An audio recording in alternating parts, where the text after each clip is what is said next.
On that day, let us imagine the explanation of the verse. On that day his plans are lost.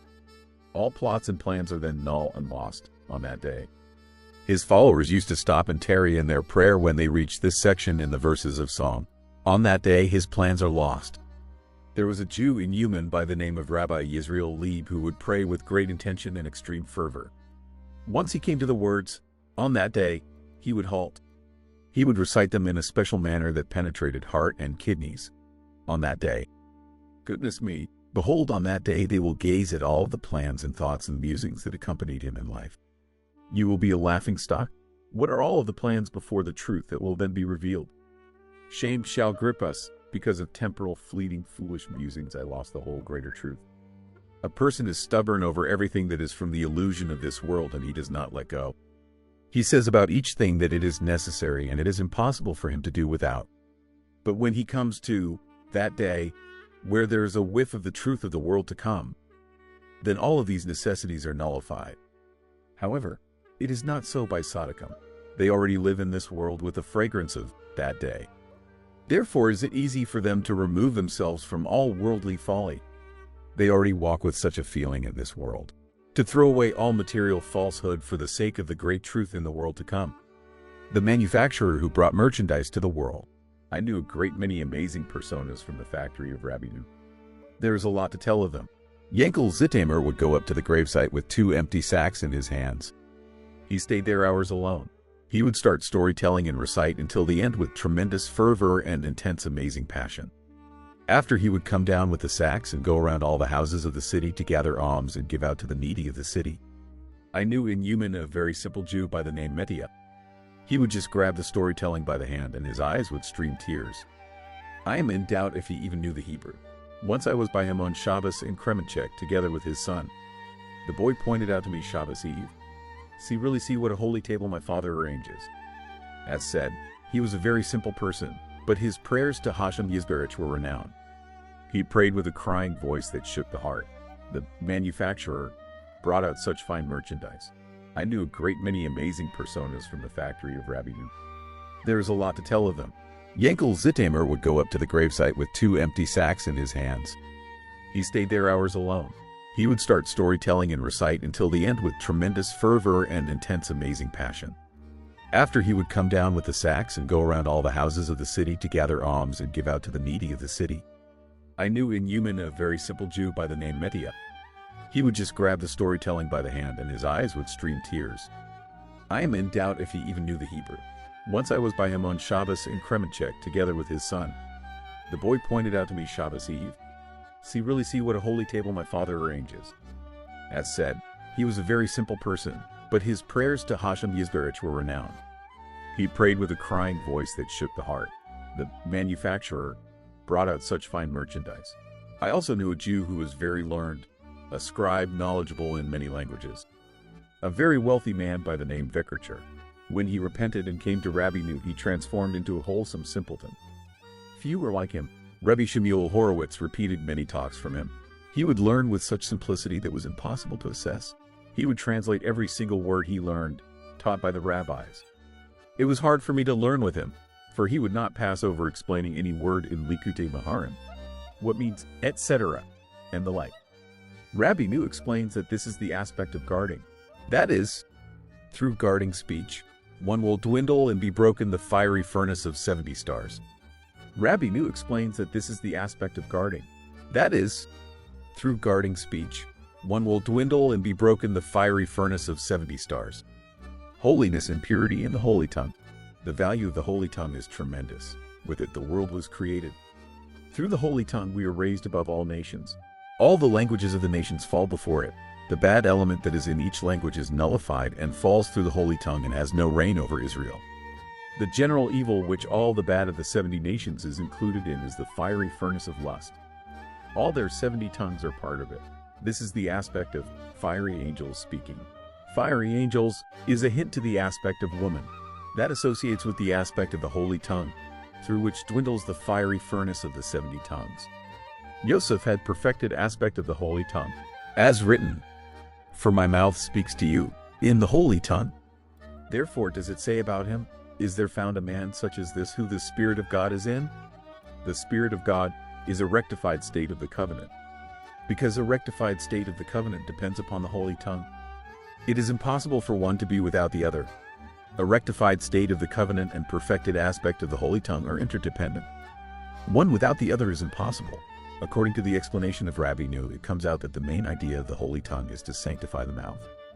Rabbi Nu there expresses in unmistakable terms, one without the other is impossible. Someone who does not guard speech cannot have guarding the covenant. And so the opposite, because one without the other is not possible. From the Holy Zohar, it appears that besides the fact that a defect in speech brings to a defect in the covenant, but a defect in speech is itself a defect of the covenant. When a person does not guard his mouth, this itself is called a defect in the covenant. The meaning of a rectified state of the covenant is that the mouth should be complete. For if the mouth is not complete, this itself is a defect in the covenant. Rabbi Nu brings the Holy Zohar that there is a great furnace of 70 stars. Is it possible to imagine what kind of awesome flaming fire this is? The entire world is not able to bear the fire of even one star. How much more so a furnace of 70 stars, which is an intense, awesome fire? About this, Rabbi Nu says that this awesome fire is a defect of the covenant. Damaging the covenant is a fiery burning furnace with such an awesome heat of 70 stars. There are 70 negative traits. Each nation has a special star above which is the source of its special bad trait. But defect of the covenant is inclusive of all the 70 bad traits. This is the burning furnace that all of the 70 nations are included in. The matter is very awesome. What cold apathy there is here. Either due to lack of knowledge, or because one is not sensitive enough to what is really going. For with our eyes we see that kosher, reverent, complete Jews sit to speak in general. They do not know that even if no slander and other forbidden words are said, just by speaking in general, this is called a defect of speech. Like Rabbi Nu writes, clear speech means speech that is pure and clean before Hashem, such as Torah, prayer, words of fearing heaven. This is called pure, clean speech. If not, this is not clear speech, even if no forbidden words are said. Rabbi Zusha would say that they make the place itself a meeting place of scoffers, and this title, meeting place of scoffers, remains. About this, King David, may he rest in peace, said, he did not sit in a meeting place of scoffers. He did not sit in a place where scoffers met. About this, the Rebbe writes, one without the other is not possible. The holy tongue without guarding the covenant cannot exist. The mixture of good and bad that stands between holiness and impurity, either the resting place of the divine presence or a meeting place of scoffers.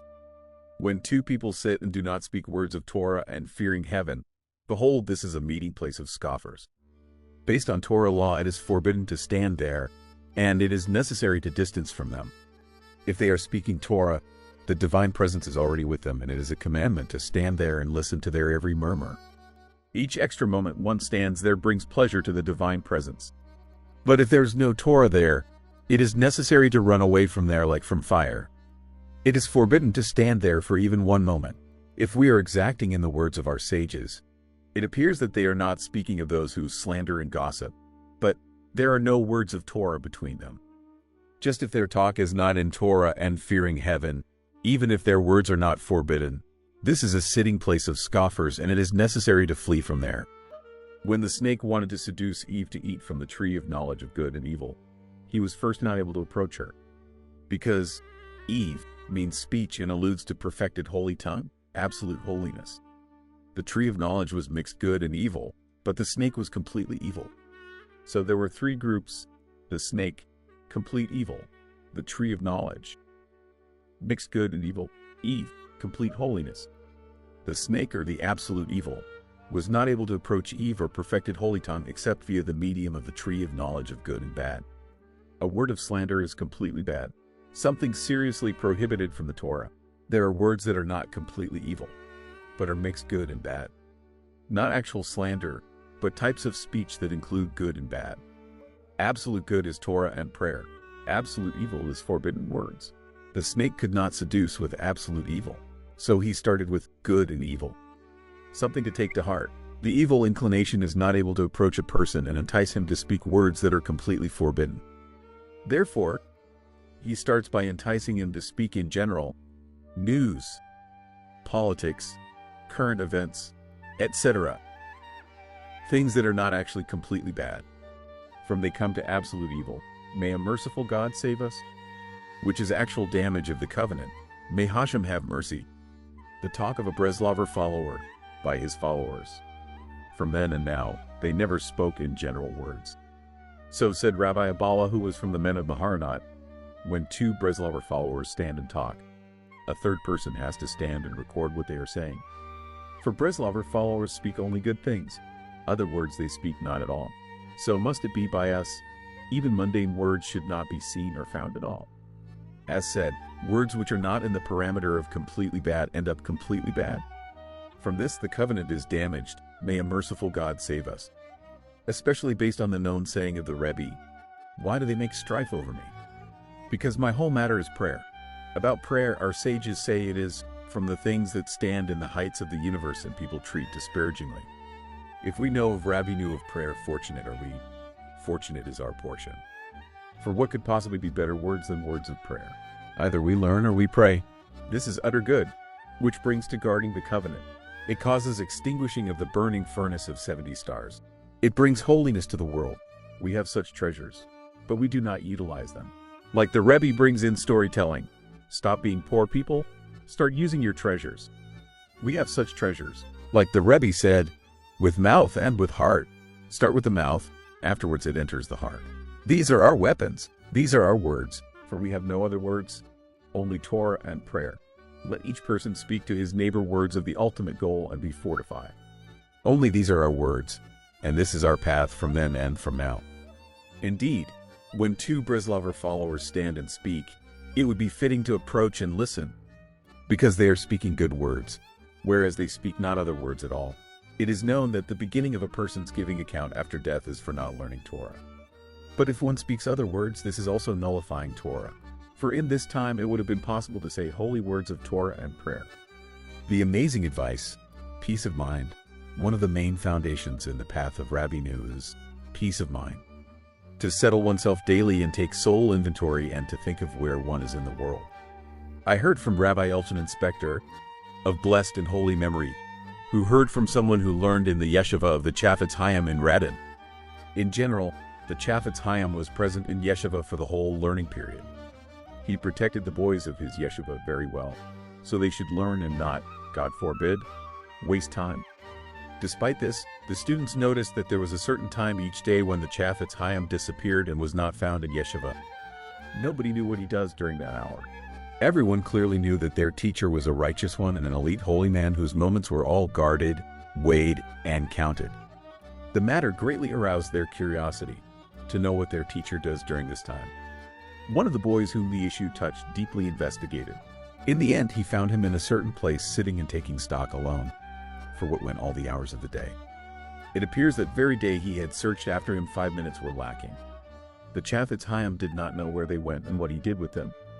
The investigator heard that the Chafetz Chaim hit the table and cried, Yisrael Meir, Yisrael Meir, where did these 5 minutes go? He screamed and wept in pain. Where are they? Where are they? His spirit was not settled because of those few moments which were lost without knowing where they went. Let us consider. The Chafetz Chaim was from the great righteous ones of Lithuania. He was bound and attached to Hashem Yisberich all hours of the day. Despite this, he felt a need to set aside a fixed period every day for peace of mind, to take very fine account of his day until he reached a few minutes that he knew not what happened to them. In the end, he was prepared to give account and reckoning for them too. Behold, this is a penetrating ethical lesson for us, simple average people, especially since the Rebbe taught us this path of peace of mind. And he called his foundational advice of secluded personal prayer by the name peace of mind. That it is incumbent upon us to settle our minds and always take account how the day passed. Goodness me, do we properly fulfill the path of secluded personal prayer and peace of mind? Guard the completion of day and night. We already spoke many times that day and night together are called a complete day. It was morning and it was evening day one. If we guard day and guard night, we have a day. Night without day and day without night is not complete, especially in wintertime when the nights are long. If Hashem Yisberich helps and we are successful to get up at the wondrous time of favor, at midnight, it vitalizes the entire following day. As known, that midnight draws vitality to the whole day. The wondrous gift, the period of favor, midnight, How happy we should be that Hashem granted us this gift, the 2 hours of midnight.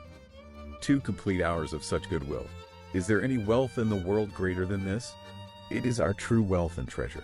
Already at nightfall, immediately after the evening service, it is necessary to be concerned about having the merit to fulfill this amazing piece of advice. In place of talking and passing the time in nonsense, run quickly right away and abandon everything. Go to sleep on the spot, so you should be able to get up for midnight. His followers were accustomed to read bedtime Shema right after the evening service while still in the synagogue. If on the way home someone wanted to stop and engage in conversation, he would plead and say, "I am not able to speak now, for I am already after the recital of Shema." So did they guard the time. In Yuman, there was a break of about an hour and a half between the afternoon service and the evening service. They were accustomed to eat something during that time, so that right after the evening service they could immediately recite the bedtime Shema, sleep, and get up for midnight. So in Yuman did they guard midnight. They really appreciated this tremendous time of favor and did not engage in idle chatter at night. They did everything possible to go to sleep as early as possible in order to get up on time and not lose this time of goodwill. Indeed, we know that it is a precious treasure and we appreciate it. We already know the effort necessary to make for it, but in actual practice, do not pass over one night. Rabbi Nu was not very fond of age, as known. Indeed, one who comes to the Rebbe experiences each day as if he is a newborn child today. If so, each word of the Rebbe is also like a new word never heard. True prophet, the obligation of learning well-known matters. Behold, these words are simple and known to all without any innovations. These are not new talks, but it is our obligation to repeat them and learn them well and engrave them deeply in the heart, even though they are simple and known. This Shabbos we will read portion Shemos. Jewish people already well know its story clearly. How Pharaoh tormented the people and threw their children into the Nile, and the punishments he received, etc., etc. Nevertheless, we read the story like the first time. Everyone hears it again and again and pays great attention. They bless anew upon reading it. Why should this not be a lesson? That it is necessary to constantly repeat even simple known words, even though everyone already knows them by heart. If so, we should scream amongst ourselves, "Don't be a fool. Don't abandon your wealth. Each night has its precious treasure of a time of favor. Take it for yourself. Don't let go of it." We must repeat and learn well, each person to his friend. To direct each other and strengthen each other. My brother, be strong, hold on. Do not take lightly and pass over the precious treasures you received from the Rebbe. This is the main peace of mind that the Rebbe teaches us. To think and take care that every day there should be only profit and not loss. Profit of Torah, prayer, and words of fortification and inspiration, each man to his friend. And, God forbid, no loss. We shall guard our days and hours and bring out of them the dividends of Torah and prayer and commandments and good deeds. For these and only these are the singular profit, now and later. Your teacher is so merciful. Hear his voice. His followers used to say that the account and reckoning of a Breslover follower is harder than other people. For they will ask him, "Why did not you listen to the voice of your Rebbe? You had a strong evil inclination. If you would have listened to your Rebbe and fulfilled his words, you would have certainly been saved from the evil inclination." We find that the complaint against us will be very serious. You had such a Rebbe. Why did not you hearken his voice? Why did you not do what your Rebbe charged you? His followers used to say that the account and reckoning of a Breslover follower is harder than other people. For they will ask him, "Why did not you listen to the voice of your Rebbe? You had a strong evil inclination. If you would have listened to your Rebbe and fulfilled his words, you would have certainly been saved from the evil inclination." We find that the complaint against us will be very serious. You had such a Rebbe. Why did not you hearken his voice? Why did you not do what your Rebbe charged you? Discussion between friends, one of the foundational matters of Rabbi Nu. A person should speak to his friend in fearing heaven. Words of fortification and inspiration.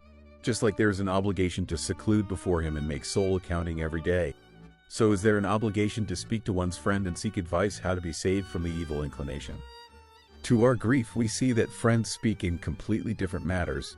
May Hashem have mercy. One of the foundational matters of Rabbi Nu. A person should speak to his friend in fearing heaven. Words of fortification and inspiration.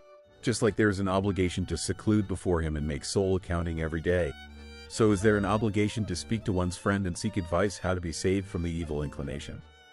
To our grief, we see that friends speak in completely different matters. May Hashem have mercy. Rabbi Nu says that a leader has to be merciful. The Rebbe himself is unparalleled in mercy. He does not make anything heavy or harsh upon us, even a hair's breadth. On the contrary, he always whispers in our ears, God is with you and by you and next to you.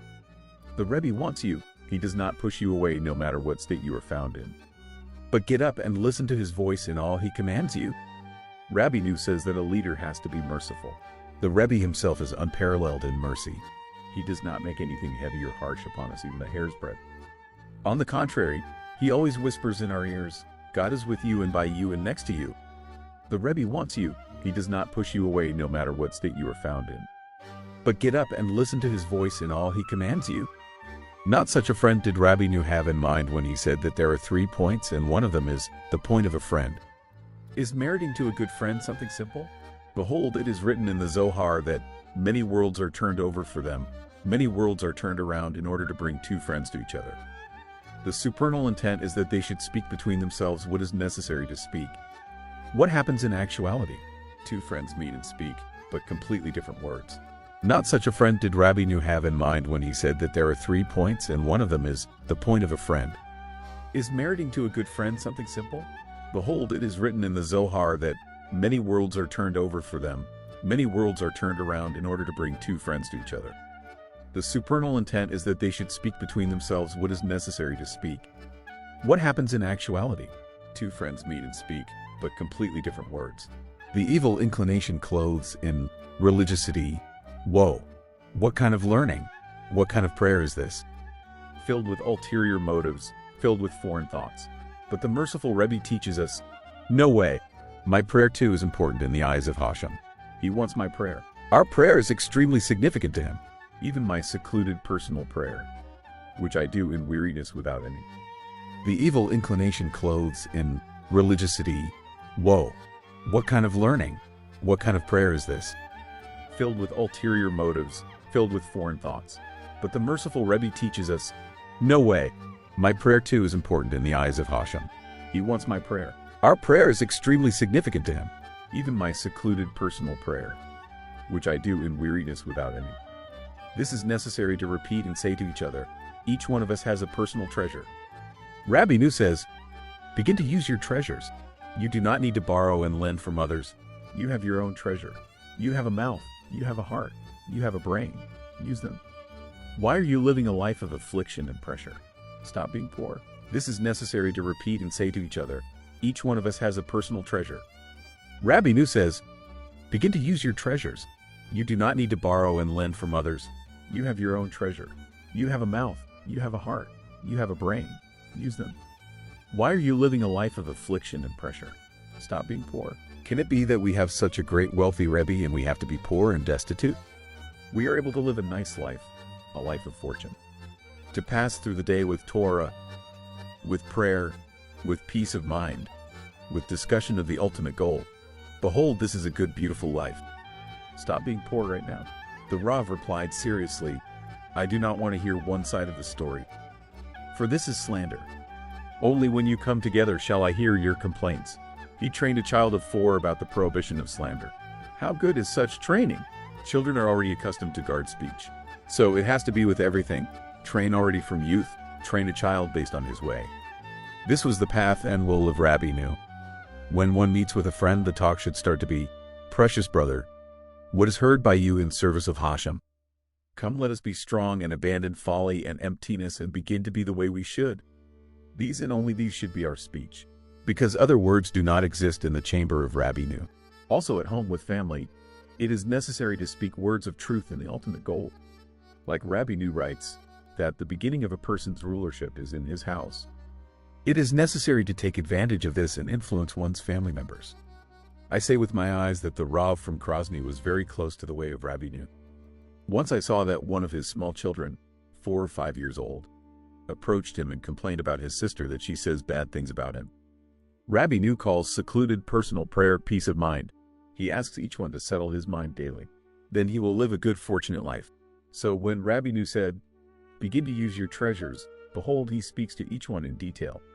Begin to use the treasures that have to do with you. Don't be poor. Live a wealthy life. Through the treasures that Rabbi Nu inherited to us, it is possible to live a true, fortunate life. His appearance demonstrates. Maharanat once traveled to Rabbi Nu and was a guest in the home Rabbi Yishak de Bereshis. He testified that the house was already filled with Rabbeinu. He discerned that the Rebbe was well settled in all the practices of the household. For in the way of the Rebbe it is indeed possible to live a beautiful life. Maharanat brings in Likutei Halakos about what it says in portion Vayeh about the sheep of Yaakov and Laban. Each one was a parent to whom it belonged. Ones bound, spotted ones, speckled ones, etc. The sheep of Yaakov, that is the seed of Yaakov, are well distinguished. They are special and different from the rest of the flock. This is the sheep of Laban, this is the sheep of Yishak. So is apparent the home of a Breslover follower, that indeed a Breslover follower lives there. We should not forget, we have the same Rebbe they had. May Hashem help that everything should be new by us, for through Rabbeinu one really becomes like a newborn child. Each piece of the Rebbe's advice should be fresh and vital by us. And we should live a nice life, a rich life, the home of a Breslover follower. The importance of groaning to cleanse the blood in the left ventricle. So appears the home of a Breslover follower. The mark of Rabbeinu is apparent on it. So appears the home of a Breslover follower. The mark of Rabbeinu is apparent on it. The Rebbe brings in the lesson about Hanukkah that by Hashem the groaning of a Jew is precious. Groaning over spiritual matters coming from the depths of the heart. Groaning to Hashem Yisberich over the blood in the left ventricle that is still strong. Its significance is immeasurable. In truth, there is no other solution. The Rebbe brings in the lesson about Hanukkah that by Hashem the groaning of a Jew is precious. Groaning over spiritual matters coming from the depths of the heart. Groaning to Hashem Yisberich over the blood in the left ventricle that is still strong.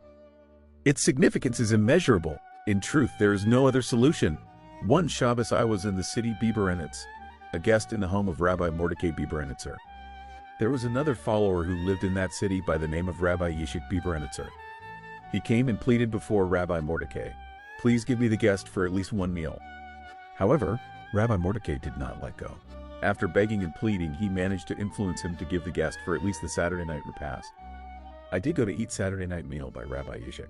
At the meal, I noticed that this Jew hurries the eating and singing and wants to quickly finish. He did this and went to sleep. What can I say? What can I tell? At midnight, the house of Rabbi Yishak actually turned into a synagogue. He had 4 or 5 children. Each one grabbed a certain corner and began to recite the midnight prayer with fervor. The entire house was turned into a place of holy inspiration. The Rebbe explains the verse, "My heart is hot inside me. I spoke with my tongue." When my heart is hot inside me, the answer is, I spoke with my tongue to speak and groan before Hashem Yisberich. The Rebbe once said to Rabbi Shemuel Isaac, one of his fiery servants of Hashem, "For a little blood to lose this world and the next world? Groan a lot." To explain the matter, Hashem created 2 ventricles in the heart, right and left. The good inclination lives in the right one, the evil inclination lives in the left one. What is found in the left ventricle? Just a bit of blood. This is the whole evil inclination. Concerning this little bit of blood, the Rebbe exclaimed to Rabbi Shemuel Isaac that people lose this both world and the next world? Groan a lot. This is also the explanation of the verse, "My heart is hot inside me." That is, when the left ventricle of the heart is fired up and hot, the answer is, I spoke with my tongue, talk to Hashem Yisberich and increase groaning before him. Only this solution will certainly help. It is forbidden to think that the heat is so strong that my words will not help. It is in the category of real heresy. Is it permissible to say that Hashem makes a person confused, or that he comes like a tyrant upon his creatures? Can it be that Hashem brings the evil inclination that you cannot stand against? It is forbidden to say this. It is imperative to know that the evil inclination found in us is aligned to our strength, and it is certainly possible to subdue it. For this is the entire point of the making of the evil inclination, to make pleasure before Hashem that we do not listen to it. There is no better solution to get rid of the evil inclination, to weaken and subjugate it, than words and groaning from the depth of the heart to Hashem Yisberich. Healing of the righteous, only what you can bear. Rabbeinu brings, at times the ailment is so strong that the sick person cannot bear the bitterness of the medicine. The doctors lift their hands and give up on him. So it is when sins, which are sickness of the soul, prevail strongly, until it is not possible to bear the bitterness of healing. But the righteous one draws from Hashem such medicines that the sick person should be able to bear. Like he continues there, so we find that Hezekiah praises Hashem for throwing his sins away. Because you know that I do not have the power to bear the bitterness according to my sins. You threw all my sins behind, meaning to say that you only drew me healing that I can bear. This is an awesome devotion. But it requires perfect faith. To believe that all that happens to me, I have the ability to bear all that passes over me. Speech is perfection. The main way to merit perfection is through speech. When Hashem helps and speech is properly guarded. For even if a person merits to some levels of holiness, he still has to be careful to guard speech. As in the words of the Rebbe, one without the other is not possible. A rectified state of the covenant without guarding speech is not possible by any means whatsoever. Maharanat brings in Likutei Halakos. This itself, improper speech damages the covenant. For guarding the covenant includes many things. Eyes, not to look at bad. Ears, not to hear gossip. Nose, not to smell. And so the mouth, to guard speech, not to speak what is not necessary. For by one who truly guards the covenant, everything is shielded. The lofty level of Rabbi Shemuel Isaac. The aforementioned Rabbi Shemuel Isaac, whom Rabbi Nu commanded to groan away the blood in the left ventricle, was an amazing person. As is known, awesome stories of his intense holy devotion. Rabbi Shemuel Isaac once came to Rabbi Nu in the city of Breslov. As soon he entered the city, he was possessed by strong yearning for the Rebbe. Due to so much longing and yearning, he began to simply run in the city street towards his house. The Rebbe was then sitting and talking to his people. Rabbi Shemuel Isaac entered in a storm and fell to his feet. Those who stood around sought to pick him up, support him, and strengthen him. Thinking that due to the trouble of the road and also the running, he became weak and fell. Rabbi Nu turned to them and said, "Don't disturb him." Despite his simple garment, they even asked him in heaven who shall be king. Meaning to say, don't pay attention to the poor garments he is wearing, for he has a say in heaven who shall be king. For at that time a tumultuous argument raged among the righteous as to who shall reign. There were two parties. The leader of one would be good to the Jews, but he was a great heretic, while the second one would be bad materially, but was a believer. The Rebbe testified that they asked the advice of Rabbi Shemuel Isaac on the matter. Rabbi Shemuel Isaac was an outstanding righteous one. Still, the Rebbe said to him, "Will you lose two worlds for a bit of blood?" In truth, this statement is meant for each one of his, for a bit of blood we should lose this world and the next? Groan until you are purified. What did Maharanat find by the Rebbe? The main power of man over other creatures is speech. It is the only power to use to accomplish anything in this world. Through speaking to Hashem Yisbarach and asking him and only him, like Maharanat told of when he first came close to the Rebbe, after he had already been by many righteous ones. Although he saw by each one special things, he only experienced fulfillment when he came to the Rebbe.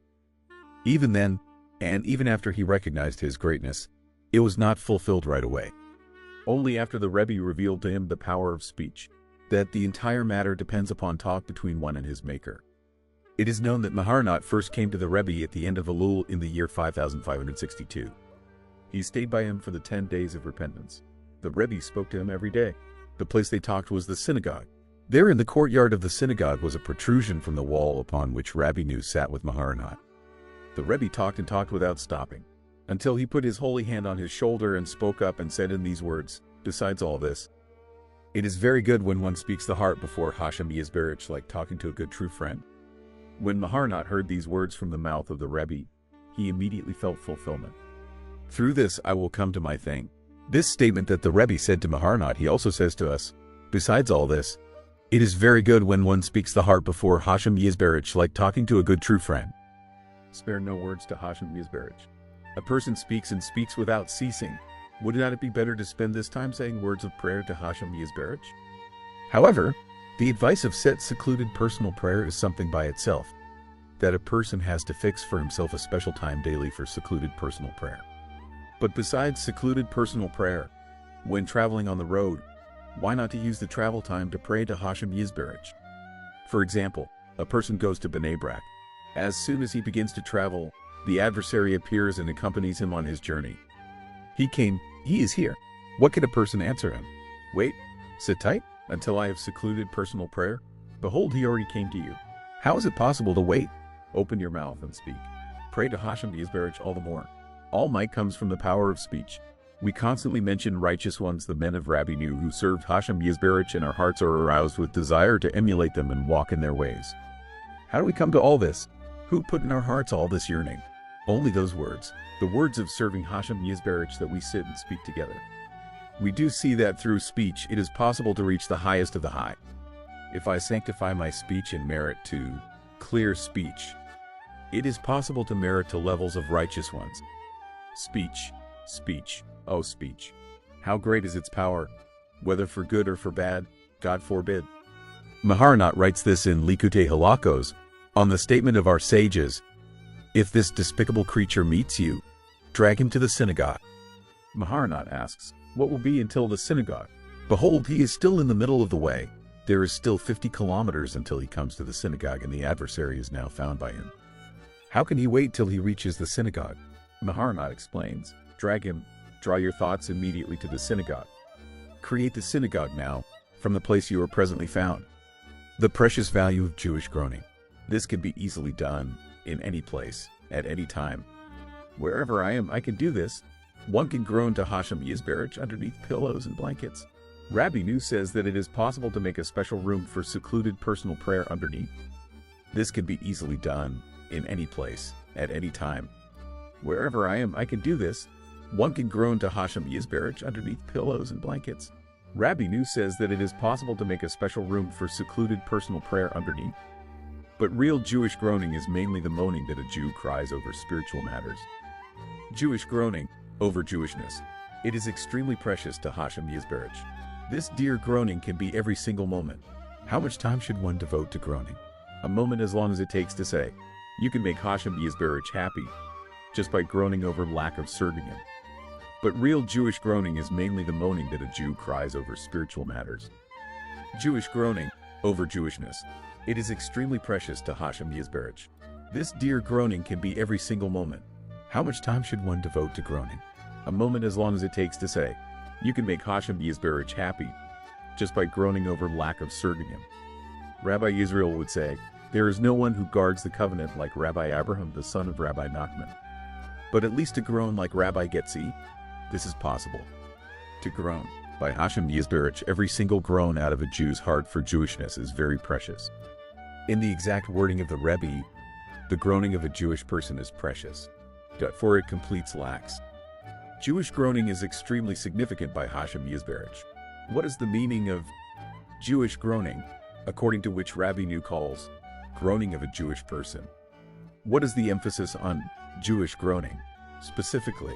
Often a Jew groans over material problems such as livelihood and the like. Why is it called Jewish groaning? The matter is evident, according to what we already mentioned from the words of Maharanat, that the sheep of Yaakov were marked. They stuck out from the sheep of Laban. They were bound, spotted, etc. It was immediately obvious that they are the sheep of Yaakov, and that the others were the sheep of Laban. It was immediately apparent that this is a Breslover follower. There were already distinct signs of this. One of the signs is that he went around with constant groaning, and he always yearns for Hashem Yisberach. Groaning and moaning kindles yearning and longing buried in the heart, and so it cycles. It comes out that the eyes and heart of a Breslover follower are always to Hashem Yisberach. Groaning breaks a person's body. It breaks the brazenness of the body and subjugates it. Blankets are underneath the tallit when one enwraps prior to prayer and recites. How precious. Why do we let Hashem make decrees? Speak words before him. Express Jewish groaning from the heart and see that decrees will be nullified. We have a very valuable fortune, but we do not use it. Our fortune always goes with us. Wherever we turn, there it is. When we stand, sit, walk, in all places, at all times. Holy sleep. Sometimes it is hard for a person to sleep and much time passes before he dozes off. Why not use this passing time to speak to Hashem Yisberach? Besides the benefit that sleep after this will be holy. Like the Rebbe says about good dreams, it is possible to sleep, and the sleep will be holy sleep if one dozes off from amidst positive musing. It is certainly of great benefit if one merits to let out a groan of yearning before sleeping. To express yearning and longing before slumber overtakes him, then it will be completely different sleep. Even this itself brings pleasure to Hashem Yisberach. The Rebbe says, why do you allow Hashem Yisberach to make decrees? Behold, when a person tells his heart before Hashem Yisberach, then as if it were, Hashem Yisberach turns away from all of his business and listens to what he is saying. Automatically all the decrees are nullified. We have such a precious fortune. You go home. On the way it is possible to grab some more groans to Hashem Yisberach, to fulfill when you walk by the way. When one is not able to sleep, he fulfills when you lie down. And so, when you get up, as soon as one arises, he raises his eyes to Hashem Yisberach in longing. As the Rebbe writes, that the first thought to have upon awakening is to think of the ultimate goal. In his holy words, so should be the custom of those who revere Hashem. As soon as one gets up in the morning, before starting anything, immediately remember the world to come. He just opens his eyes. The first thought should be, there is a creator of the world. Prayer, from the innovations of the Rebbe. The great fortune of Rabbi Nu is prayer. Why do they contend with him? Because my matter is prayer, and prayer is from the things that people mistreat. As our sages say, that it is from things that stand in the heights of the universe and people treat disparagingly. Since my matter is prayer, they take issue with me. What does it mean? My matter is prayer. Behold, all Jewish people know of prayer. They pray a set prayer thrice a day and the like, but the special idea of Rabbi Nu's prayer is to pray for every detail and to ask Hashem Yisberach and enunciate everything before him. This is innovation in prayer. He spoke his whole heart before him. All these matters are very simple. Are we talking scholarly intellect or deep things? They are words of simplicity and wholesomeness. Over this Maharanat groaned prior to his departure. Have we fulfilled the Rebbe's obligation of simplicity? The wholesomeness and simplicity of Rabbi Nu are hidden in the words he said to Rabbi Shemuel Isaac. Groan it out. There is a little blood in you. Groan a lot until it is cleansed and purified. Each individual knows what happens to him and what he is lacking. Groan it out. Tell this to Hashem Yisberach. Rabbi Nu writes in a lesson about secluded personal prayer, tell your whole heart before him. Enunciate your whole heart before Hashem. For before a human born of woman, it is hard to tell it all. But to Hashem Yisberach? Before Hashem Yisberach, it is possible to actually tell everything. He is the best friend that could be. Before him, it is possible to express one's whole heart. Rabbi Yehuda Eliezer joined Maharanat's trip to the land of Israel. He was once by Rabbi Nu. He told him to speak to Maharanat. But he told him, but do not tell too much. Speak.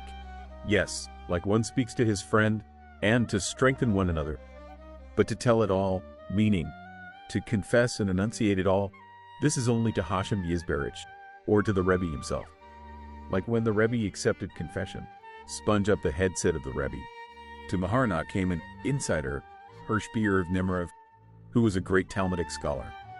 He would learn the Shield's Torah law commentaries on the Shulchan Aruch by heart. Maharanat told him that he should also learn Likutei Moharan by heart. For when the worm draws close in the grave, it will have to turn back. Because a bone saturated with Likutei Moharan is unapproachable. How precious and holy is every word of the Rebbe. Rabbi Nu said, my book will break open the veins. We have such holy talks, such treasures that can bring continuous joy and appreciation of Hashem Yisberach. Words that help to enliven and strengthen me. Why do I not guard these precious treasures and use them properly? The main service, permissible matters. The Rebbe says that the general devotion of extracting good from bad is to take the bad out of the Aramaic translation so that it remains only good. For the Aramaic translation is not like the Holy Tongue, which is only sacred. It is mixed good and bad. Work to cleanse and purify until it is left only good. Maharanat and Likutei Halakos goes at length to explain the nature of this devotion. The service of purifying. There are things which are forbidden by an official prohibition. They are easier to stay away from. The Torah says don't do. We don't do. That's it. The main service of Hashem involves those things that the Torah does not completely forbid, but we have a commandment to act in holiness. It is both constant and difficult. It is permissible to eat. The food is kosher, but a person is obliged to eat kosher in a fitting manner. These matters are in the category of mixed good and bad. Meaning, the thing itself is essentially good, but it has an admixture of bad. Here lies the difficulty, to make this purifying, not to leave the bad inside the good, but to separate it. Then cleanse and raise it completely into holiness. This is the issue of the Aramaic translation, which is mixed good and bad. The praise of righteous ones is that they make this purifying. They elevate everything in the world to be completely good, without any admixture of the extraneous bad material whatsoever. Based on this, the Rebbe explains the damage of eating from the tree of knowledge. The snake well knew that he would not be successful if he approached Eve and tried to seduce her to do an absolute prohibition, something totally evil. She would not listen to openly transgress the word of Hashem. Therefore did he first strive to entice her with the tree of knowledge of good and bad, which is not completely forbidden but is mixed. Through this, he would end up being successful to inject in her the dirt of absolute evil. For only after she stumbled in eating what is mixed good and bad could he bring her down another rung and make her transgress what is completely prohibited. He thereby injected dirt in her. Thank God indeed we only eat kosher food. But this is not enough. One also has to know how to eat. For the evil inclination is not able to make a person stumble in what is completely forbidden. Who would listen to transgress what is clearly prohibited? Therefore does he first open his seduction with things mixed good and bad. He entices a person saying that he does not have to be so exacting, for you are dealing with things that are permissible. Here he grabs him and transports him to his side. The main talk between friends, to be careful and add mixture of good and bad. We say in the midnight prayer order, do not be silent to him, and don't be silent to yourselves. Two types of silence are counted here. 1. Do not be silent to him. Be not quiet from speaking before the Holy One, blessed be ye holy words. But also, 2. Don't be silent to yourselves, don't be quiet between you and yourselves. Rather speak words of faith with friends, just like it is necessary to use the mouth to speak words before the Holy One, blessed be he. So is it necessary to be busy talking words amongst us? Words of inspiration and fortification. This is one of the foundational pieces of advice of Rabbi Nu, to increase in discussion between friends. The main talk should involve how to be strong and alert to practice extra care in regions of permissibility, things that are mixed good and bad, such as eating and sleeping, which require much toil to clarify and behave properly. It is explained in the words of the Rebbe that when a person is awake he is well aware of his deeds, but when he is asleep he is not able to clarify good from bad. The evil inclination can then make him stumble in sins, which are themselves in the aspect of sleep. The time to be on guard from dozing is not at the time of dozing, rather when one is awake, when the mind is active. Then he is in control of himself. He needs to realize that there is a time that is mixed good and bad, which is the time of sleep, when one is prone to stumble, God forbid. Contemplate this when you are awake in a clear state of mind. Eating and drinking and other bodily needs are all in the category of a mixed good and bad. When engaging in them, strive to make the good so clear that no bad can take hold, while the bad completely nullify it. The initial devotion of all those who truly serve Hashem involves matters that are mixed good and bad, such as eating, to make it holy, and in other worldly matters, to take care that they should be for the sake of his blessed name. What is proper eating? Rabbi Avraham Sternitz was an orphan from his youth. His mother, who was the daughter of the Rav of Cherin, died soon after his birth. His father, Rav Naftali Hertz, who was still a young man, remarried. Rabbi Avraham spent his youth going back and forth between the house of his grandfather, the Rav of Cherin, and his father's house. He spent many good years in Cherin, learning paths of life by the Rav. Among other things, he taught him not to eat lunch except by Rabbi Avraham Bernav, a grandchild of Rabbi Nu. When Rabbi Avraham Bernav invited him for lunch, he immediately acquiesced. Rabbi Avraham was a very wealthy man, and he prepared an honorable meal for him. During the meal, Rabbi Avraham Sternitz noticed the practices of Rabbi Avraham Beer and was greatly inspired by them. He noticed how before bringing a spoon to mouth, he laid it on the plate and lifted his eyes to Hashem Yisberach. He would then take the spoon and place it in his mouth. Again, he would put the spoon down and lift his eyes to Hashem Yisberach. So he would repeat throughout his entire meal. He would never eat one spoon after another without first interrupting and raising his eyes to Hashem Yisberach in longing and yearning and lofty thoughts. Rabbi Avraham was deeply moved by this practice. When he told this over to the Rav of Cherin, he said to him, "Because of this I suggested that you go eat by him. For I know well how Rabbi Avraham Bernav eats, and I wanted that you should learn from him how to eat." Creation is filled with letters. The Rebbe speaks of the matter of how they sparkle. The root of eating and drinking is from the sparkling of the letters in them. Serving Hashem involves striving to achieve that your eating and drinking and other worldly delights should come from their root, sparkling of the letters. It would seem, a person eats a meal kosher to the highest standard. What could be bad here? In truth, there is no actual bad here, but there is a mixture of good and bad, especially if one does not eat properly, in gluttony, etc. If you are not careful of the mixture of good and bad, it is easy for the adversary to cast you into absolute evil. From this comes the defect of a nocturnal emission. May a merciful God save us, as a byproduct of neglecting the mixture of good and bad. Although the essential thing is completely bad, but its source is lack of care in matters that are mixed good and bad, not working to separate one from the other. From this comes utter evil, The entire specialty of a kosher person is that he takes extra care in permissible places that are mixed good and bad. A kosher person is unique in his eating, in his sleeping, and in all permissible matters. Since he is very careful even in permissible things, mixed good and bad, it is totally impossible to inject in him dirt and make him fall to what is evil and fully prohibited. If so, he is an entirely different person. He is distinguished from others in that the evil inclination has no rule over him. And so we find already at the beginning of creation, the main warning of the Holy One, blessed be he, to his creatures Adam and Eve involved what was mixed good and bad. For lack of concern over this is the source of all spiritual problems. Why the Torah was not given to the administering angels. We need to repeat and reiterate that the only way to attain all this is to pray a lot. To ask Hashem Yisbarach to be saved from evil and merit to completely separate good from bad. This issue itself, to increase in prayer about every single thing, is also from the foundations of the Rebbe's path. A kosher person is completely different, is known the saying of Rabbi Nu. A kosher person is something completely different. What is a kosher person? About whom he so raved. This is our entire job in this world. The main discussion between us and our Maker has to be about this matter. To supplicate for our souls, that we should know how to behave in mixed matters. And so the main distinction between man and angel is in this issue. For by the angels, this type of service involving a mix of good and bad is not found. They are completely distant from evil, and they themselves are totally good. Their whole essence is only to thank and yearn for Hashem Yisbarach. They end up burning every second for Hashem Yisbarach. Therefore, the Torah was not given to them, like our sages say. When the angels asked, "Give your splendor upon heaven," leave the Torah in heaven. Moshe answered them, "Is there any evil inclination in you? Do you eat? Is there sleep among you?" The entire matter of mixed good and evil is not found by you.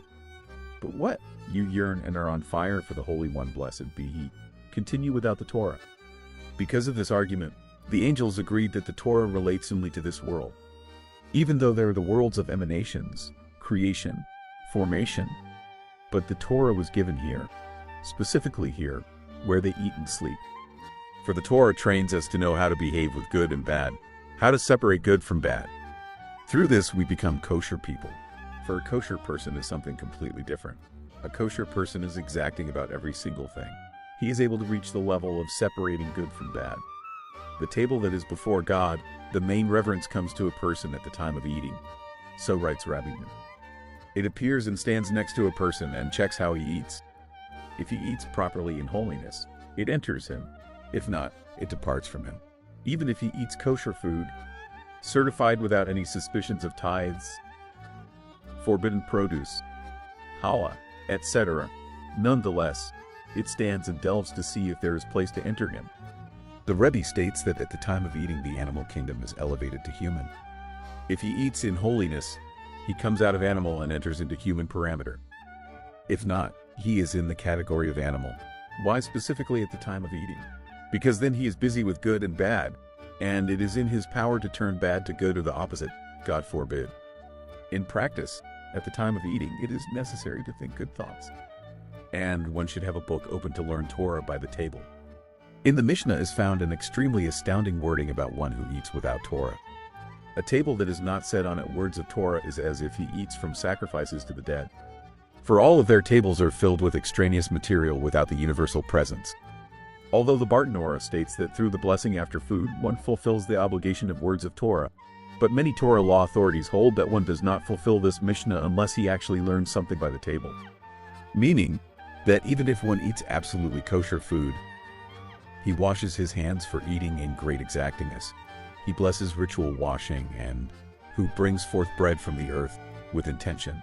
Afterwards he blesses the blessing after food with intention. Despite all this, there is an eating that is like eating from sacrifices to the dead. Extraneous material, may a merciful God save us. On the other hand, there is an eating that is like eating from the table of the universal presence. If one says upon it words of Torah, it is then counted as an eating from the table of the universal presence. As it says, he said to me, this is the table that is before God.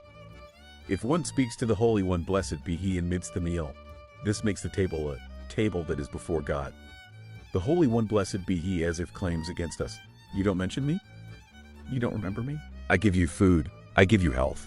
But in the opposite case, if one learns Torah when eating, About him it says, "He said to me, 'This is the table that is before God.' Because essential eating is not a bad matter. God forbid. Rather, it is a time of purifying for good or for otherwise. God forbid. A person can pull it here or there. The time of eating, a time of purifying. Just like the snake was not able to approach Eve to inject in her the dirt of complete evil, but had to start with the tree of knowledge, which was mixed good and bad. Only after they listened to him and ate from what is good and bad, then they fell to complete evil, and he injected it into them. May a merciful God save us. This dirt had a hold on all generations until the giving of the Torah. Only then, standing by Mount Sinai through the holiness of the Torah, did their dirt cease. As brought in the Talmud, this is the work of the snake. He is the evil inclination, to first make a person stumble in things that are mixed good and bad. He can then easily make him fall into what is completely bad. God forbid. Maharanat goes at length to explain the 10 purifying that are made prior to eating, plowing, harvesting, grinding, sifting, etc. But the greatest purifying is at the time of eating itself. When one blesses who brings forth bread from the earth on the food, this is the greatest purifying. All of the previous purifying are made through all types of people without exception. Even Gentiles are involved in them. However, the last purifying that decides to where they all go is when food is put in mouth. If you then make the purifying properly, food is elevated from bad to good. You yourself become a kosher holy person. In practice, this is our main service all the days of our life. For whatever we do, besides Torah and prayer, it all involves matters that are mixed good and bad. However, those who are busy with the purifying of good from bad, their eating is another eating and their sleep is another sleep. In the words of Rabbi Nu, a kosher person is something completely different. The work of purifying, it takes a long time to become a kosher person. This is the entire matter of Rabbi Nu, to separate good that is mixed with bad and to make it into absolute good. Automatically one will not come to complete evil. As understood from the words of Rabbi Nu, if a person is careful with mixtures of good and bad, to separate, it is not possible for him to ever come to absolute evil. The scream of Maharanat is known.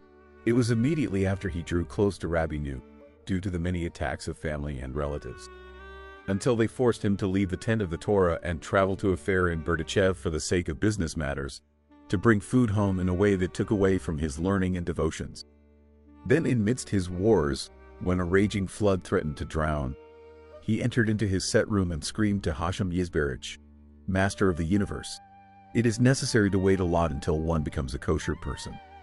But right now I need sustenance," meaning to say, the goal is to become a kosher person. What is it to be a kosher person? One person eats, one person eats. One person sleeps, one person sleeps. Despite this, it is something completely different. He is a kosher person, he is not. The service of purifying is through prayer. The Rebbe writes that it is impossible to make the purifying of speech until one makes the purifying of the Aramaic translation, which is mixed good and bad. Only when the purifying is made is it possible to merit to absolute good. How does one make this purifying? Again, with the mouth.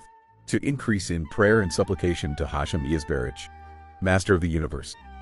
You created me a man, who has 248 limbs and 365 sinews. I am forced to eat and drink and sleep. I am not an angel. You created me filled with physical needs that are impossible to avoid. Nonetheless, my desire is to generate pleasure before you. Please have mercy upon me. When I eat, grant me the power and presence of mind to think of you and not completely drown in the desire for food. I go to sleep, please. My desire is to think of you. Prayer produces completely different eating and completely different sleeping. Proper eating and sleeping. The Rebbe says that it is possible to reach tremendous yearning and longing for Hashem Yisberich when eating.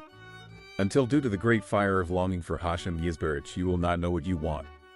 Nullification to Hashem and inclusion in his infinite light. A scream will come from deep within. Bind me to you. I want to be a Jew. The Rebbe furthermore tells that there are foods influenced by angels and foods influenced by demons. From this comes dreams through an angel, dreams through a demon. The main devotion is during daytime when one is awake, to make the holy tongue complete by you. Through being busy with Torah and prayer and words of the ultimate goal with a friend. Then one can control himself and act properly. For once sleep overtakes, you are already in the aspect of mixed good and bad and not in complete control. What happens during sleep. In order to have holy sleep, it is necessary to be careful while awake. Then you need to realize and focus well that there is also an aspect of sleep and slumber, when a person does not know what is going on with himself. Aramaic translation too has an aspect of being mixed good and bad. Slumber is Gematria Aramaic translation. We find by Yosef the righteous that he interpreted dreams, because when he was awake he was Yosef the righteous, the epitome of holiness. Due to his outstanding sanctity he is called Yosef the righteous one. It is self-understood that he well ruled over slumber, until it was in his power to interpret even dreams in sleep. What kind of words are spoken by us? As said, we should not forget what we say at midnight. Do not be silent to him, and don't be silent to yourselves. Speak amongst ourselves and don't be quiet. Rather speak incessantly and plan what is possible to do in order to flee a little from this world and draw close to holiness. How much did Rabbi Nu increase to speak of the point of a friend? To speak with your friend in service of Hashem? To take counsel and contemplate and seek advice about how to become a kosher person? How does one separate good from bad? How to merit that reverence should really come inside? And for each person to say in the ears of his friend, the Rebbe revealed to us that the absolute good is Torah and prayer, slander and other forbidden words are absolute bad. There also is what is mixed good and bad. It is necessary to take extra care to separate and destroy the bad, leaving only good. The righteous one's power is doubled by his departure. We find that before Eliyahu the prophet left the world, he told his student Elisha to make a request. He answered, "Let me please have twice your spirit. What you have, I want double." This matter requires much investigation. How is it possible to ask for more than he has? And even twice? What did he want with this? And what did Eliyahu answer him? If Elisha would merit to see when Eliyahu leaves, then he would indeed merit to a double portion. This whole dialogue screams, "Explain me." Rabbi Nu teaches, no, it is possible for the student to be greater than the teacher, to have twice as much as his teacher. Yet it is all really by virtue of his teacher. For it is brought that the righteous one has an aspect of two spirits, a spirit above, a spirit below. As written, these are the offspring of Noach, Noach above, Noach below. Behold, when the righteous one is found in this world, he only has the aspect of the spirit beneath. For the upper spirit is so high that it is impossible for it to be in this world. Only when the time comes for him to leave does the upper spirit descend from on high and attach to the lower spirit. This aspect is called kissing. We find that at the time of departure it is possible for the student to receive more from his teacher than during his lifetime. For during his teacher's life it was only the lower spirit, the divinity clothed in the physical body here beneath. Whereas by death the upper spirit comes down. So it was by Rebbe Shimon bar Yochai, so by our holy Rebbe. This special inspiration came at the time of their departure. The upper spirit descended. Something was never before. The student who merits to be there at the time of the departure is able to receive extra light from the spirit of divinity that comes in tremendous measure. The power of our holy Rebbe promising, "I won and I will win," was not only in his holy life, the Rebbe's matter, but his matter endures today. Maharnat grasped this more than the other students. He even revealed it to the generations and made known that it is eternal. Although the Rebbe left some 200 years ago, we still have him like when he was alive. We are called Breslover. Rabbi Nu is the Rebbe. We have the same Rebbe who Maharanat and the other students had. Rabbi Nu speaks to us just like he spoke to them. He demands from us just like he demanded from them. Let us consider, who were the people of Rabbi Nu? They were men of midnight, men of secluded personal prayer, who put all their energy into prayer. Because of this, they turned into holy, pure, incredible, righteous ones. From where did they come to all this? Because they took the matter of Rabbi Nu with such truth until they attained what they did. They worked on cleansing until they became completely good without any admixture of bad. Rabbi Nu wants all of this from us, indeed from us, we who are found here together and speak of him. What does the Rebbe want from us? On one hand, we have to be happy and thank Hashem that we have such a Rebbe.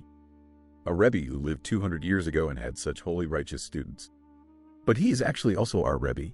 For this great kindness we have to thank our Father in heaven without ceasing all the time. However, on the other hand, although our situation is what it is, we should be one of a kind. We have a Rebbe like this. Know that he wants something from us and we have to act in sync. He does not place any harsh devotions on us. But we have to completely fulfill what he wants, without sophistication. Time of favor, midnight. One of the foundational obligations of the Rebbe is to be careful to get up at midnight and mourn over the destruction of the temple. The Holy One, blessed be he, promises to place for the mourners of Zion a splendorous diadem in place of ashes. Who are those that are called the mourners of Zion and are included in this promise of the Holy One, blessed be he? Without doubt, it is those who get up at midnight and wail over the destruction of the temple and the exile of the divine presence. They are the mourners of Zion. Who at all thinks of Zion, the holy temple, and the other things that we lost due to the destruction? Who? Except for those who are careful to get every night at midnight. They wail and cry over its destruction and hope for its rebuilding. The Rebbe goes at length in the known lesson about the high level of getting up at midnight. He explains that there are two types of fire. There is fire that burns and destroys. There is fire that shines. The first fire is called fiery luminaries. The second fire is called shining luminaries. At the time of the destruction, the fiery luminaries prevailed. As it says, he kindled a fire in Zion. Through getting up at midnight, one is saved from fiery luminaries. The Rebbe brings there the saying of our sages, anyone who mourns over Jerusalem merits to see its rebuilding. Mourning is head letters of, do not kindle a fire in all of your dwellings. Meaning, if you merit to be from the mourners of Zion, you won't have any problem with destroying fiery luminaries. This is the distinction between splendor and ashes. Ashes is a product of fiery luminaries, while splendor is tefillin, shining luminaries. The mourners of Zion will merit to splendor or light in place of ashes, the result of fiery luminaries. The Rebbe says such things about the mourners of Zion. One who gets up at midnight merits to be included in them.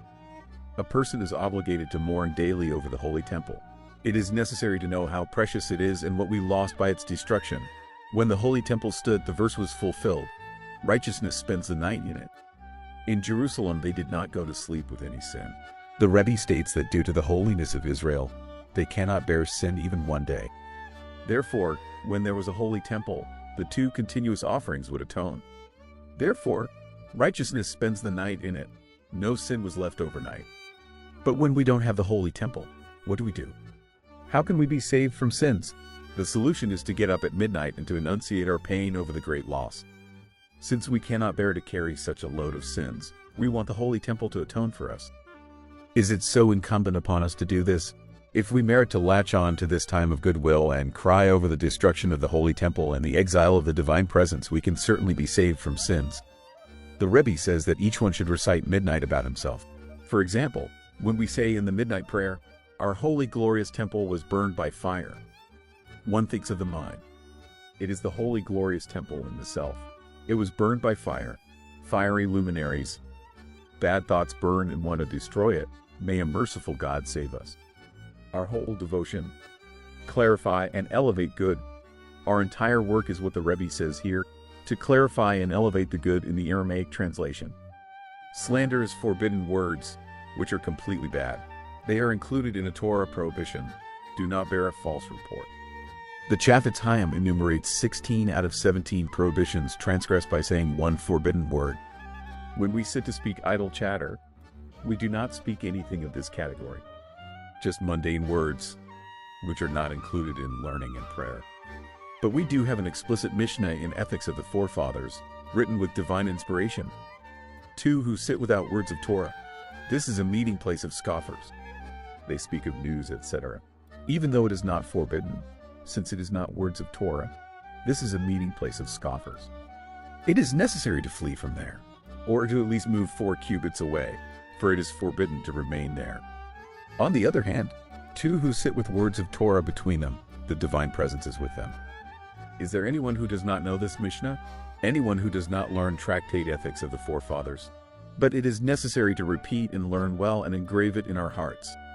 As written in the Holy Zohar, a body that does not manifest the soul light needs to be smacked. Through this it is softened.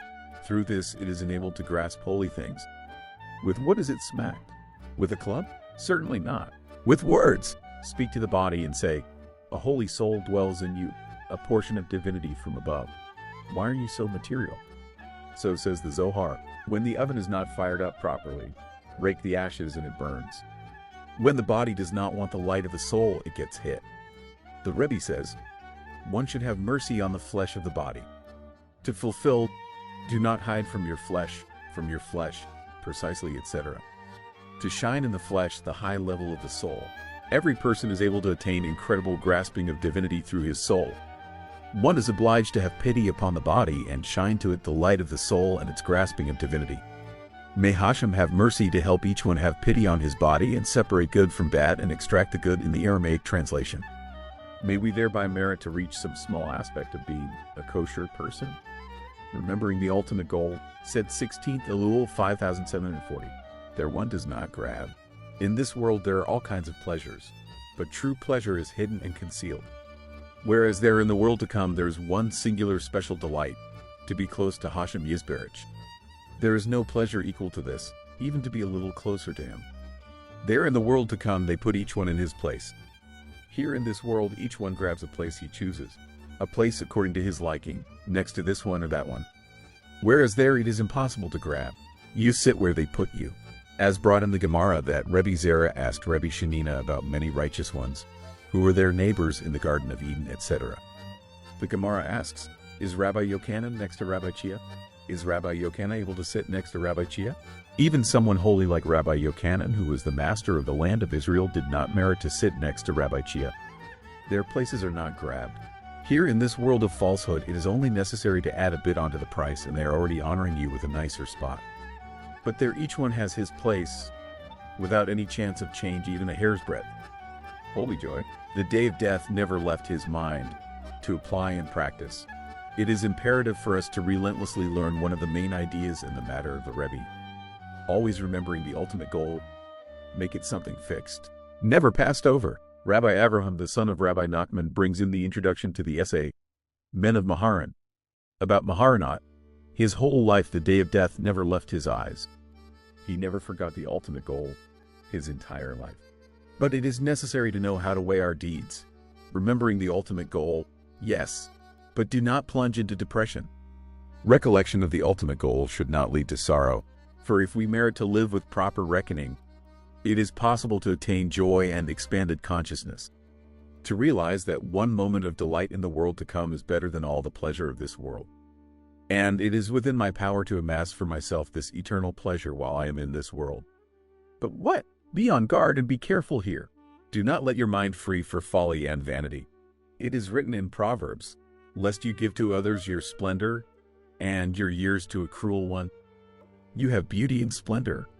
You have a good mouth, power of speech, power of writing. Don't give them away to others. Goodness me, do not give to others your glory, your precious years to a cruel one. Goodness me, what is called wise? One who foresees the future and understands well that all is vain and empty, and settles himself well each day. But to come to this peace of mind is only through joy. Thank God we have what to be happy about. Even if at home there is a bit of material constriction, not everything goes exactly the way you want.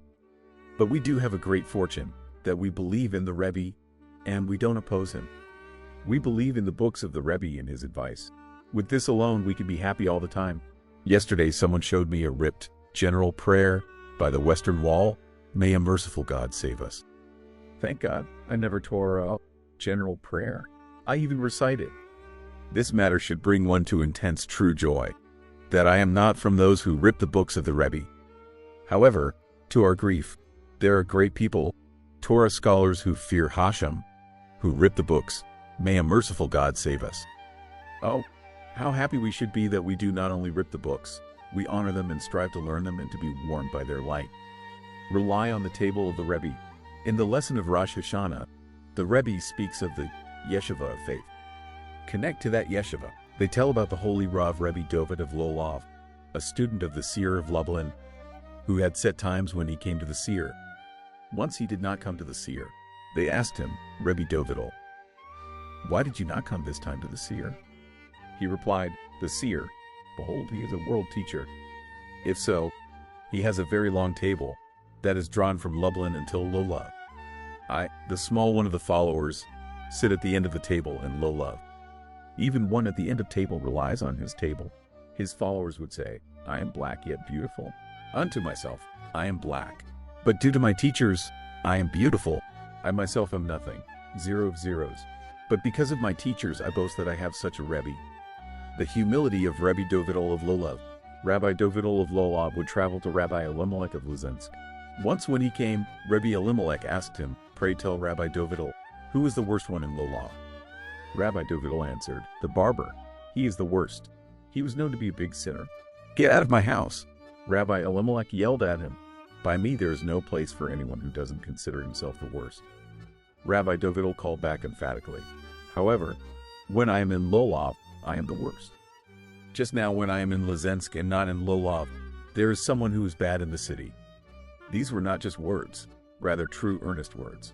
For Rabbi Dovidel was a truly humble person. Rabbi Shlomo Wexler would say, "My father was a great teacher in Germany. But in two things I am greater than him. Firstly, I live in the land of Israel. Secondly, I am a Breslover follower, while my father did not merit this." I knew Rabbi Shlomo for a few years, from the time I came to the land in the year 5709 until he departed in the year 5711. He was an awesome person. He lived in my neighborhood, in the courtyard of Karlin in Bais Yisrael, where I lived when I first came to the land of Israel. I went to him many times. For a period, he went to live in a room in the hospital Sharei Tzedek. Dr. Valech, of blessed memory, was his friend from Germany. He gave him a room in the hospital, with food and drink on his tab. The first time I saw him, I was astounded by his appearance. He really looked like an angel. An awesome angel. Human form was not visible by him, just a divine angel. He was completely separate from this world.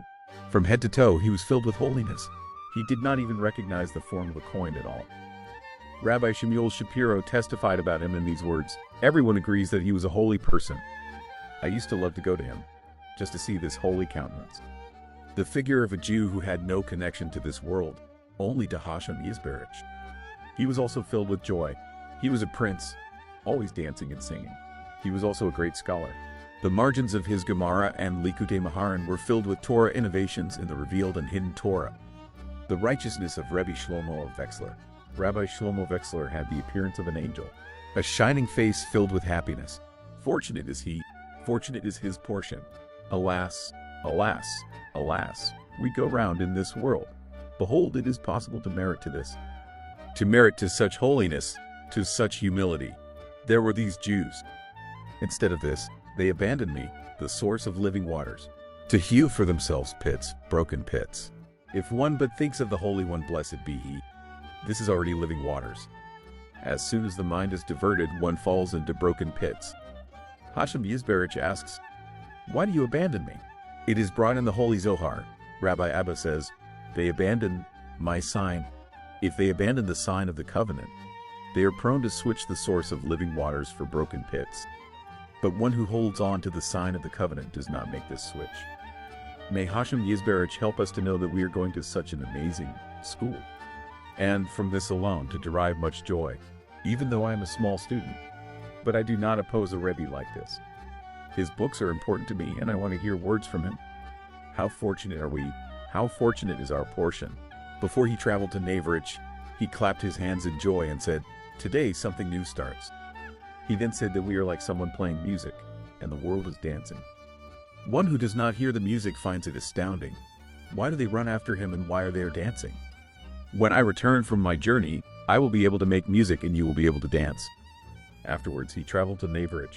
He was also in Zaslav in Austria and in Dubna and in Brod and other places. He was sought after and they did not know of him. He was in the houses of all of the great noblemen of Brod, and he had business with each one. When he entered Brod, the entire city came to meet him. To explain, they did not intend to honor him. Just Hashem Yisberich made it work out that way. He told, "I heard the voice of the screaming of their desires, that they desire and scream for money, etc." There was a great scream from their desires. At that time, his spouse died. We gathered to him for the holiday of Shavuos. He said to us the aforementioned lesson, "Why do you run after me?" He said, "We are like one who makes music and the world dances." One who does not understand and does not hear the music finds it astounding. Why are they running after him and why they are dancing? So is it a wonder by the world why you are running after me? Maharanat would say, "It is not questionable." Just like on the Rebbe, it is not questionable. Meaning to say, there is no valid question on the Rebbe. For behold, the Rebbe did not come up with anything new. Rabbi News speaks of midnight. This is written explicitly in the Shulchan Aruch. Masters of account, this is also mentioned in all the sacred books. To pray at the time of prayer, etc. This is from the foundations of Torah law and Jewishness. It is amazing. It is impossible to explain to someone else what is seen by the Rebbe and why they run to him. For he did not come up with anything that was not mentioned before him. And if the Rebbe said about himself that he is a wonder, we can certainly not explain it. Come and see that Hashem is good. Only this is possible to say. You want to taste and know what is spoken of? Come and taste. Then will you feel and know the sense of the matter. It is brought in the Holy Zohar about someone who had not tasted wheat. He came to a distant settlement and saw food made from wheat. He asked, "Where do all these foods come from?" For he had no idea what wheat was. They were not by any means able to explain to him wheat and its taste. The point learned from the Zohar is that when a person does not actually taste, it is impossible to explain to him how something tastes. To taste our holy Rebbe, it is understood that it involves fulfilling his advice in wholesomeness and simplicity, without any complication whatsoever, and not to try to be smart and clever. If something is hard for me and I am not able to do it, what can we do? Even physically, we find that when one is ill, he becomes limited in varied things, for the Torah exempts him. But when one is healthy and behaves in wholesomeness and simplicity, he will well experience the taste of the Rebbe. In the aspect of taste that her merchandise is good, in general, the way the Rebbe guided us is not hard. About this too, it says, taste and see that Hashem is good. This is true good. Taste and see. The Rebbe says in Sefer Hamidos, the manner of repentance should be alleviated upon the sinners. Today is already 16 days in Elul, more than half a month already passed. It is necessary to repent. But don't be afraid, be lenient with people. As said, it is difficult to pinpoint the special innovations that the Rebbe himself came up with in the path of repentance in serving Hashem. Even in Elul, there are no special innovations that the Rebbe invented to recite general prayers.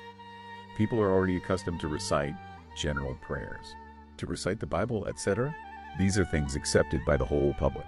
The innovation of the Rebbe. This for sure.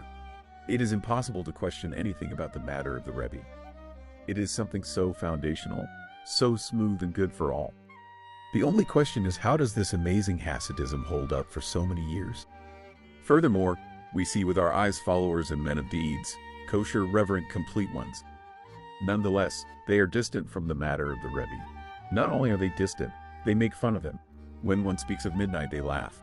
Even secluded personal prayer and talk between one and his maker is also cause for mocking and making fun.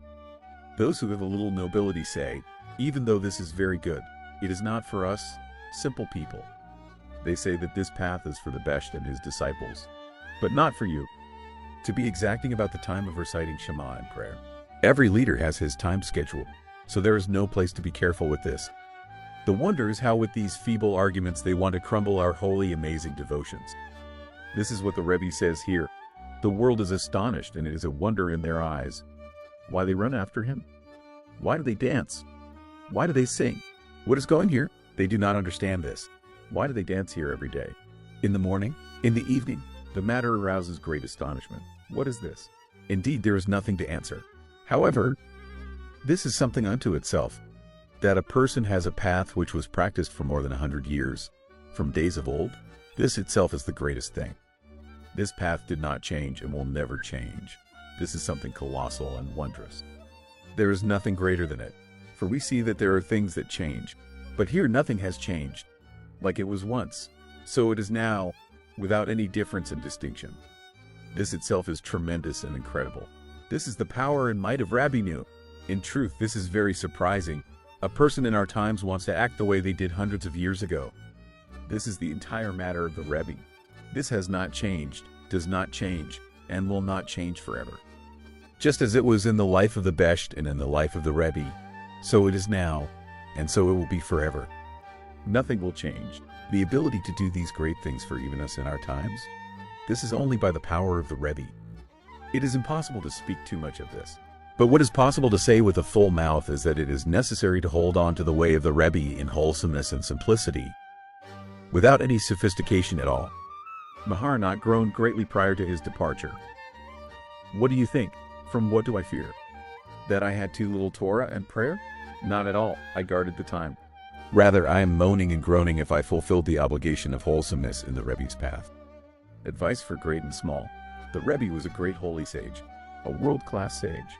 Nevertheless, His entire path was based and established upon wholesomeness and simplicity, to learn and pray and speak words to the Holy One, blessed be He. They were also accustomed to this in the days of the Besht. But it is forbidden for us to think that because of this we are great like the disciples of the Besht. The distinction is in this. Then they practiced the service of midnight and secluded personal prayer to receive divine inspiration. Whereas today there is such impure air. In order to be a simple person, a Jew who believes in Hashem, we need the devotions that those lofty fiery angels practice. Don't think that through getting up at midnight you also have divine inspiration. Don't be mistaken. Those means that were then used for high levels are today a remedy to enliven us, so that we should remain simple people who believe in Hashem and His Torah and not transgress His blessed will.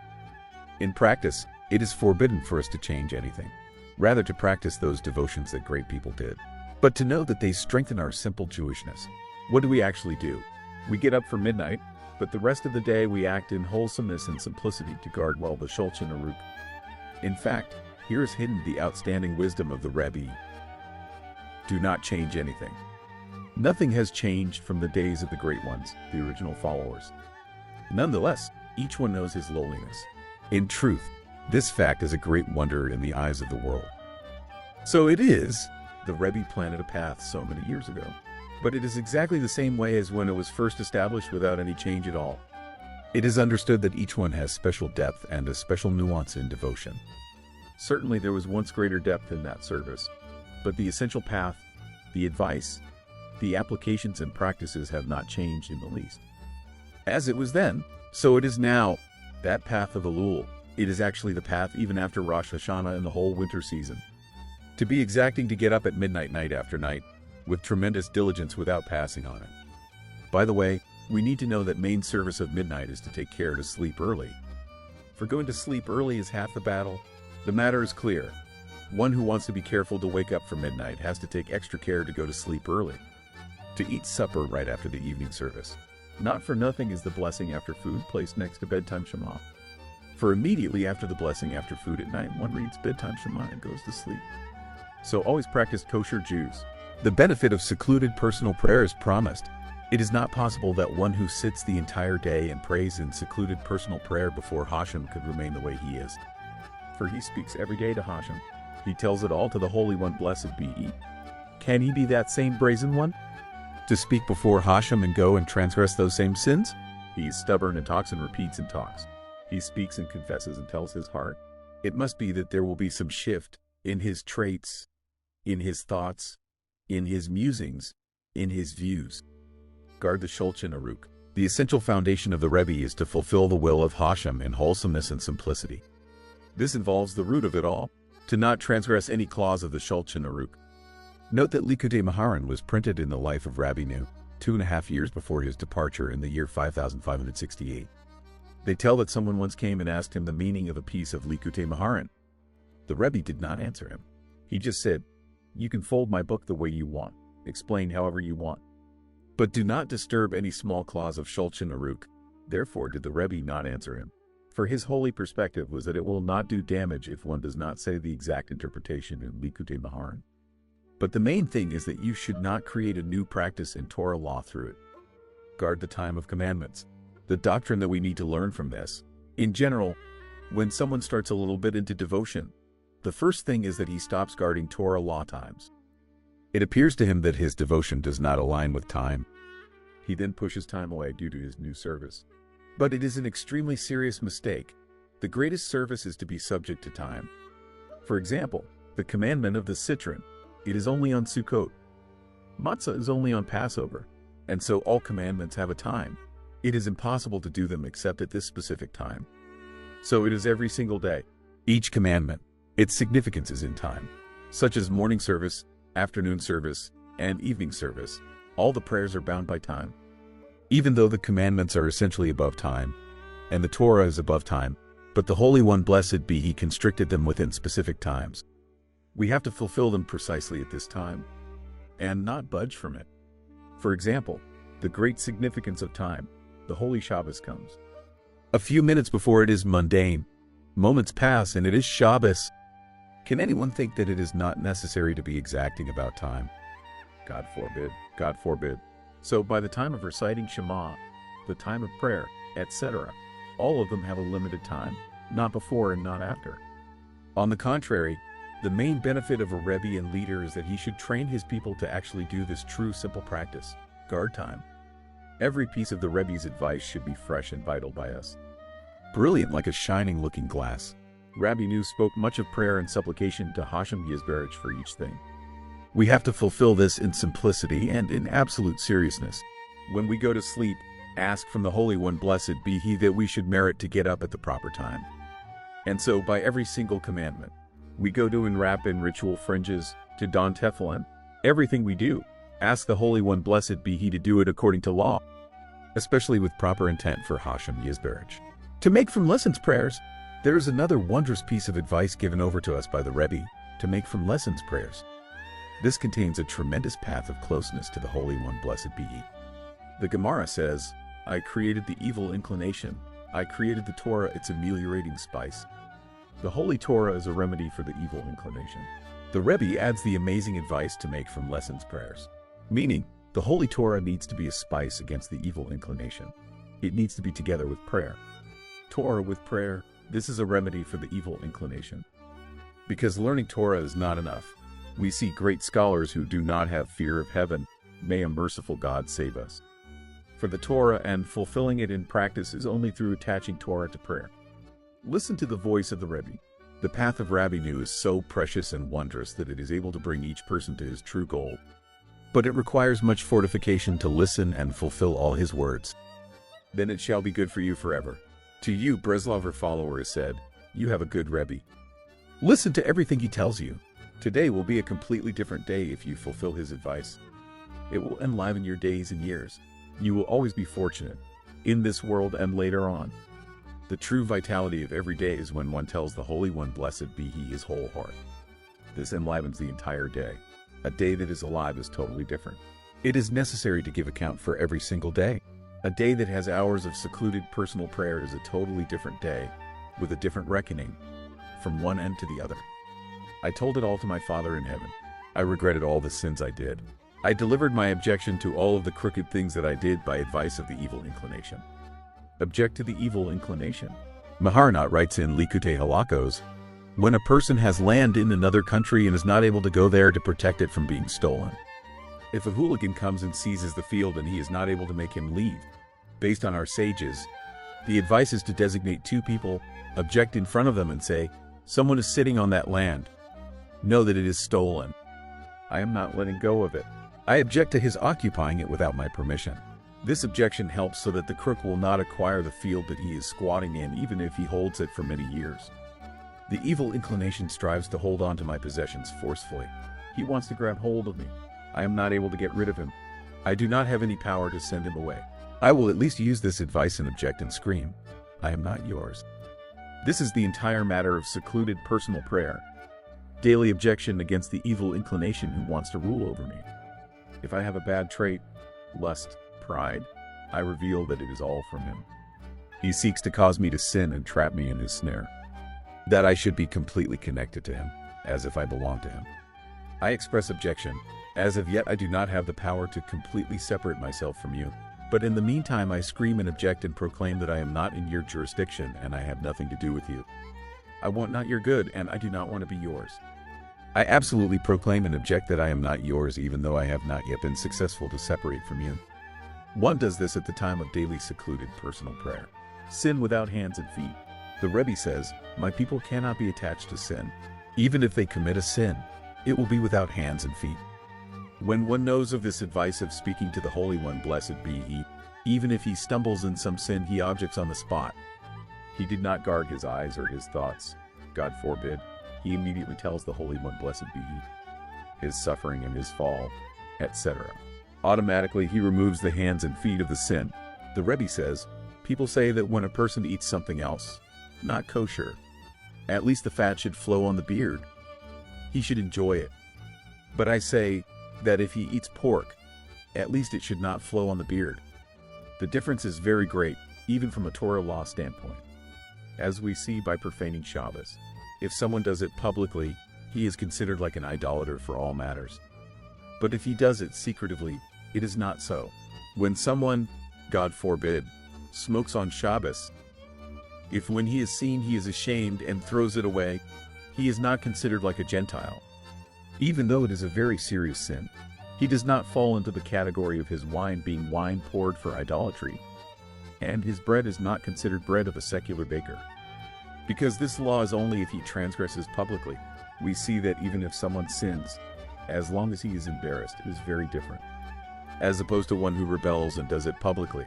The same applies if a person stumbles in something. Tell it immediately to the Holy One, blessed be he. He regrets on the spot and objects. Meaning, besides the set time for secluded personal prayer, a person should accustom himself to object right away when he makes a mistake and not wait for his set time for secluded personal prayer. Because in the meantime the evil inclination will try to take him in. He is obliged to object on the spot and say, I made a mistake, I regret. For if not, the evil inclination can control him in the interim and crush him. But this is clear, if a person will have a set hour of secluded personal prayer, this will also aid him to speak to Hashem and immediately protest if he stumbles in anything. Repentance, to restore the way it was. The Rebbe says that there is repentance which is in the aspect of Shabbos. There is repentance in the aspect of the week. The righteous one is in a state of the holy Shabbos. By him there is always rest and tranquility. He is always complete with the Holy One, blessed be he. But there is a repentance which is in the aspect of the mundane week, corresponding to the 6 days of the week in the 6 orders of the Mishnah. In them is mixed, kosher, non-kosher, permissible, forbidden, pure, impure. When one sees,